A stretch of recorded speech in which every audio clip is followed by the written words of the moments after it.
بہرحال یہ شیاطین اور جنات کیوں وہ صاحب وہ بابا وہ فلان ان کے موکل بنتے ہیں، ان کی خدمت میں رہتے ہیں، آپ کی ہماری خدمت میں کیوں نہیں رہتے؟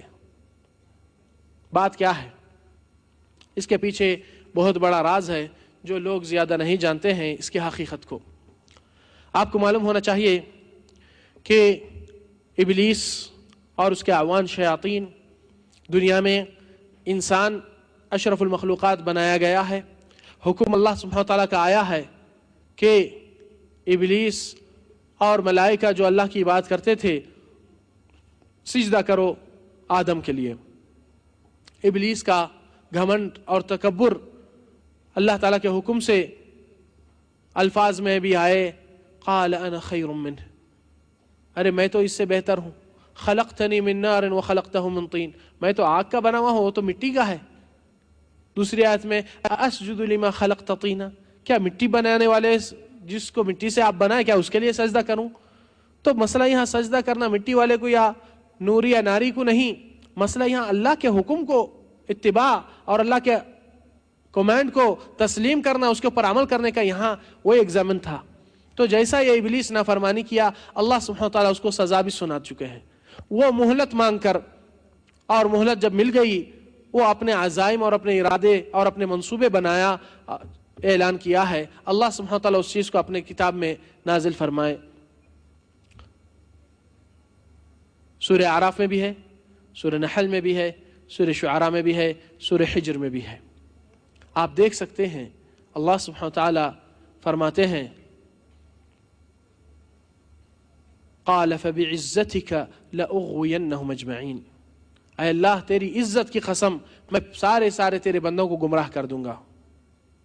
دوسری سورہ اعراف میں اللہ سبحانہ وتعالیٰ فرماتے ہیں، ثم لآتینہم من بین ایدیہم ومن خلفہم وعن ایمانہم وعن شمائلہم ولا تجد اکثرہم شاکرین، کہ اللہ تیری ذات کی قسم صراط مستقیم پر بیٹھوں گا میں، اس کے راستے پہ، نیک راستے پہ، اس کے اوپر کسی کو گزرنے نہیں دوں گا یہاں سے۔ صرف اتنا ہی نہیں، آنے والوں کو گمراہ کرنا تو وہ بھی ایک مسئلہ ہے، مگر میں خود ان کے طرف جاؤں گا اور ان کے آگے سے اور پیچھے سے اور بائیں اور دائیں طرف سے، دو طرف سے بھی ان کو گمراہ کرنے کی کوشش کروں گا۔ تو اللہ سبحانہ وتعالیٰ فرما چکے ہیں کہ جس کو گمراہ کرنا ہے کر دیجئے، جہنم سے تم سب کو آگ میں بھر دوں گا، الا عبادی المخلصین، صرف میرے نیک بندے اور ایمان والوں کے اوپر تیرا کوئی زور، تیری کوئی طاقت نہیں ہو سکتی۔ کیوں؟ کیونکہ اللہ کے بندے ہیں، اللہ کی بندگی میں ہمیشہ رہتے ہیں۔ اس لیے نبی صلی اللہ علیہ وسلم کی جو سمپل حدیث ہے، احفظ اللہ یحفظک، آپ اللہ کی حفاظت کیجئے، اللہ تعالیٰ آپ کی حفاظت کرے گا۔ اللہ کی حفاظت کس طرح کرنا ہے؟ کہ اللہ تعالیٰ کے حدود اور احکام کو اپنی زندگی میں ٹائم ٹو ٹائم اور وقت وقت اللہ تعالیٰ جیسا حکم فرمایا اس کے اوپر عمل کر کے تسلیم کرنا چاہیے۔ اب یہی بات ہے کہ جادوگر اپنے قابو میں یہ جنات کو، موکلوں کو کیسا رکھتا ہے؟ دوسرے معنی میں شیاطین کو۔ معاملہ یہ ہوتا ہے کہ جنات کے قبائل اور عشائر، اور وہ بھی خاندانی طور سے ان میں سے بڑے اور بزرگ اور ان کے بڑے سرکشاں بھی رہتے ہیں۔ تو یہ جادوگر کچھ ایسے کفری اعمال بتاتا ہے اور یہ شو کرتا ہے ان لوگ کو کہ دیکھو میرا بھی مقصد تمہارے مقاصد کے ساتھ ملتے جھلتے ہیں، آپ کے ہم خیال ہیں ہم بھی، تو آپ بھی ہمارے ساتھ کوآپریشن کرو۔ کس چیز میں؟ اسی منصوبے میں کہ انسان کو راہ راست سے ہٹا کر گمراہی پہ اور اس کو ایمان سے لے کر کفر تک پہنچائے۔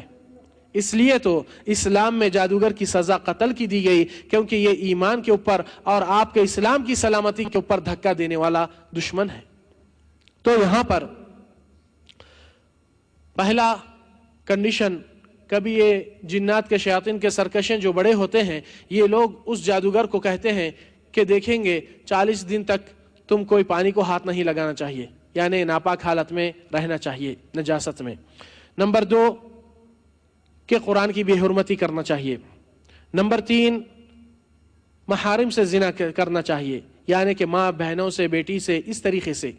نمبر 4 کہ نجاست سے قرآن کو الٹا پلٹا لکھنا چاہیے، گندے خونوں سے قرآن کے آیات لکھ کر توہین کرنا چاہیے۔ یہ بڑے بڑے سرکشوں کے آرڈر اور کمانڈز رہتے ہیں تاکہ یہ شخص اپنی ممبرشپ پروف کر کے ان کے ساتھ جوائن ہو جائے۔ دیکھیے ایسا کام کرنے والا ایمان تو کیا، یہ تو شیاطین سے بڑھ کے بھی ہو گیا۔ تو یہ لوگ اور یہ جو انسان اسلام کے نام سے بھی کبھی رہتا ہے، کبھی نام محمد، علی، خالد، فلان، اور نماز پڑھنے والا اپنے آپ کو دکھاتا ہے، مگر وہ جادوگروں کی ممبرشپ میں پہلے سے پہنچ چکا تھا۔ اب یہ باہر کے کام جو دکھانے کے ہے، آپ لوگ کو دھوکہ دینے کے لیے مسئلہ رہتا ہے اور کہہ دیتا ہے نہیں بھائی میں عربی علم کرتا ہوں، فلانی علم کرتا ہوں۔ سوال یہ ہے کہ ہم ڈاکٹر کے پاس دواخانے میں جب جاتے ہیں علاج کے لیے، ڈاکٹر صرف پیشنٹ کا نام لکھ دیتا ہے تاکہ جو بھی ٹیسٹ کیا جاتا پیشنٹ کے نام کا ٹیسٹ رپورٹ مل لے، مگر ڈاکٹر کبھی یہ نہیں پوچھتا ہے کہ آپ کے ماں کا نام کیا ہے، آپ کی نانی کا نام کیا ہے، آپ کی دادی کا نام کیا ہے۔ کیوں؟ کیونکہ اس کا کام یہ ہے کہ پیشنٹ کا کنڈیشن دیکھے، پیشنٹ کا ایگزامن کرے، اس رپورٹ کے اوپر پیشنٹ کی کیفیت معلوم ہوتی ہے، کس قسم کی بیماری ہے، کیا ڈیزیز ہے، دوا دے۔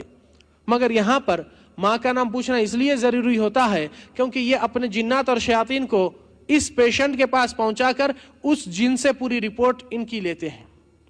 حتیٰ کہ یہ لوگ سے جنات کا کوپریشن اور تعاون اس لیے ہوتا ہے تاکہ بندوں کا اعتماد اور بھروسہ اللہ سبحانہ تعالیٰ سے ہٹ کر ان انسانوں پہ آ جائے۔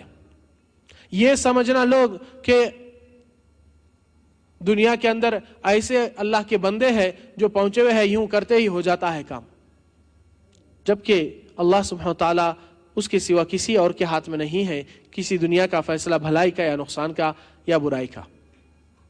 یہاں پر یہ جنات کی شیاطین کے پاس جب یہ لوگ اپنی ممبرشپ تاکید کرتے ہیں اور جادوگر اپنے آپ کو اعلان کر لیتا ہے کہ شیاطین کے ساتھ میں جو وہ لوگ کنڈیشن مجھ پر ڈالے ہیں میں فلفل کر کے بتا دیا ہوں، تو اس سے شیاطین بہت خوش ہوتے اور جتنی کفریات اعمال ایسے کر بتاتا ہے اس کو زیادہ سپورٹ دیتے ہیں۔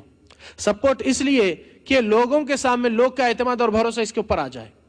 اور آپ کو معلوم ہونا چاہیے کہ یہ جادوگر جب اپنے جنات کو موکل کو جو احمد کے اوپر بھیجنا ہے تو ایک ہی جن کو بھیجتا ہے۔